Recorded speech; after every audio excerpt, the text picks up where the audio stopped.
अभी क्वेश्चन है, अ wheel starting from rest turns through 360 radians with a constant angular acceleration of 5 radian per second square.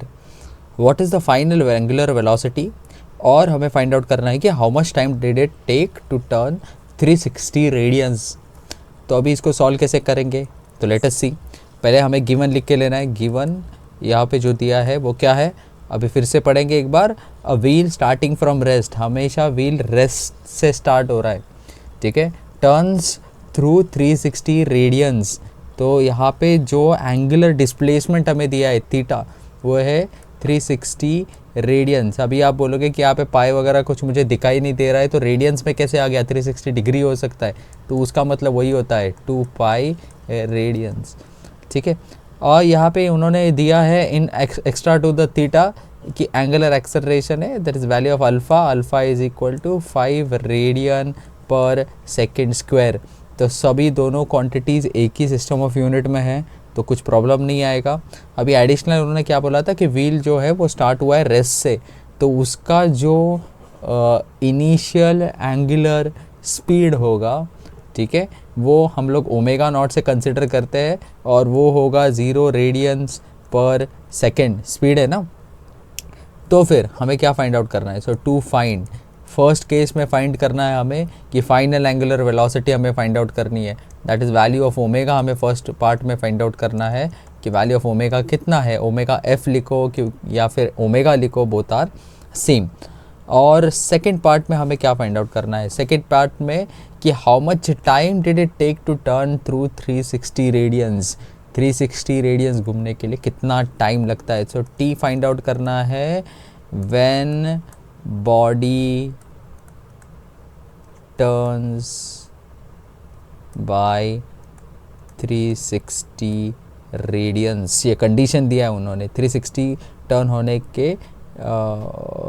को कितना time लगता है. So let us सी.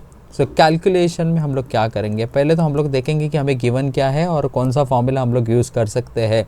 अभी इसके लिए हमें इक्वेशन ऑफ मोशंस की बहुत ज़रूरत पड़ेगी. इक्वेशंस ऑफ मोशन हमारे पास 3 इक्वेशन ऑफ मोशन है, ठीक है. सो उसमें से कुछ लिख लेते हैं. Omega is equal to, that is final angular velocity is equal to, omega is equal to omega naught plus alpha T. V is equal to U plus A T. Omega square is equal to omega naught square means V square is equal to U square plus 2 A यानी alpha और S यानी theta. Displacement का equation जो है हमारे पास S, लेकिन हम लोग यहाँ पे रोटेशनल में लिखते हैं. Theta is equal to s is equal to u t, u यानी initial, u t plus half a t square देने अल्फ़ा टी स्क्वायर. अभी इन तीनों इक्वेशंस में से हम लोग को कोई ना कोई इक्वेशन यूज़ करना पड़ेगा. अभी आप देखोगे कि सेकंड जहाँ पे टी फाइंड आउट करना है वहाँ पे उन्होंने एक एंगुलर डिस्प्लेसमेंट दे के रखा है, तो इससे हमें पता चल गया कि सेकंड पार्ट के लिए हम लोग तो theta is equal to omega naught T plus half alpha T square का फॉर्मूला यूज़ करेंगे. लेकिन ओमेगा एफ फाइंड आउट करने के लिए फर्स्ट और सेकंड में से कुछ फॉर्मूला यूज़ करना पड़ेगा. तो अगर मैं फर्स्ट में जा रहा हूँ तो omega is equal to omega naught plus alpha T, तो उसमें टी की ज़रूरत है, वो यूज़ नहीं कर सकता, तो ऑब्वियसली मैं सेकंड फॉर्मूला यूज़ करूँगा. सो कैलकुलेशन में फर्स्ट पार्ट में क्या है हमारे पास, omega square is equal to omega naught square plus 2 alpha theta. यहाँ पे सब्सटीट्यूट करेंगे वैल्यू सब्सटीट्यूट करने के बाद में हमें क्या मिलता है कि omega square that is final angular speed या फिर वेलोसिटी बोल दो उसको, तो फिर that will be equal to omega naught square. Initial तो 0 है तो वो निकल जाएगा, तो फॉर्मूला बन जाएगा 2 टाइम्स अल्फ़ा थीटा. उसके आगे सब्सटीट्यूशन में क्या आ जाएगा, 2 टाइम्स अल्फ़ा क्या है हमारा 5 रेडियन पर सेकेंड स्क्वायर, थीटा क्या है इट इज़ 2 पाई या फिर 360 कंसिडर करो उसको, ठीक है. तो उसका जो फाइनल आंसर आ जाएगा वो हमें मिलेगा ओमेगा 5 2 10 यानी omega square is equal to 3600. फिर taking square roots on both side, so root of 3600 36 का रूट होता है 6 और 2 ज़ीरोज़, उसमें से हम लोग ने एक ज़ीरो ले लिया. तो ये तो फाइनल एंगुलर स्पीड है, ओमेगा एफ लिखो उसको या फिर ओमेगा लिखो, बोथ आर सेम। तो उसका यूनिट हो जाएगा रेडियन पर second. So this is what we have got for our first case. तो ये फर्स्ट का आंसर हो गया।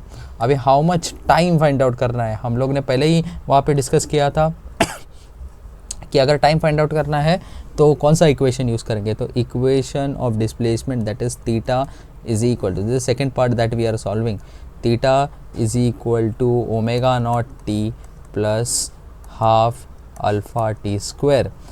सो theta is equal to omega naught, omega तो हमारा पूरी तरह से ज़ीरो है तो वो टर्म निकल जाएगा। सो ये टर्म बन जाएगा ज़ीरो।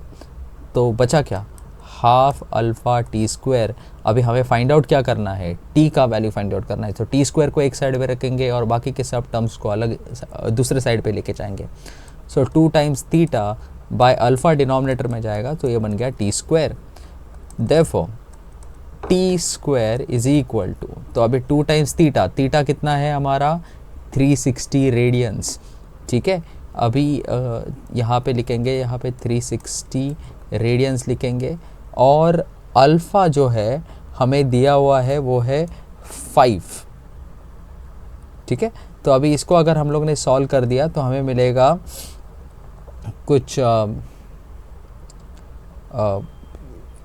0, 6 2 ज़ा 12, 3 2 ज़ा 6, 7 20 by 5. So t square is equal to, it comes around 5 1 ज़ा 5, 5 4 ज़ा 5 4 ज़ा 20. So t is equal to root of 144 करना पड़ेगा हमें। तो रूट ऑफ 144 कितना होता है, रूट ऑफ 144 होता है 12 सेकेंड्स, ठीक है। So in order for a body to turn 360 radians, पूरा 360 रेडियंस घूमने के लिए कितना टाइम लगेगा, उसको 12 सेकेंड्स का टाइम लगने वाला है। एंड यहाँ पे हमारा आंसर कंक्लूड हो जाएगा। So I hope you have understood this question answer. Thank you.